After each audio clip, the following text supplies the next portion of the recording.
Trending na trending ngayon sa TikTok ang isa sa sumisikat na challenge. Walang iba kundi ang di ka uubra challenge. Kaya naman hindi ito pinalagpas ng ilan sa mga sikat na aktor, katulad na lang ng pambansang Ginoo na walang iba kundi si David Licauco.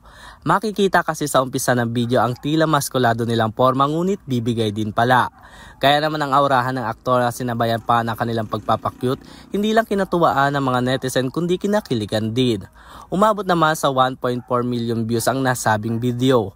Hindi rin nagpahuli ang aktor na si Joshua Garcia sa nasabing thread, kung saan umabot na ang kanyang views sa 1.1 million views sa TikTok.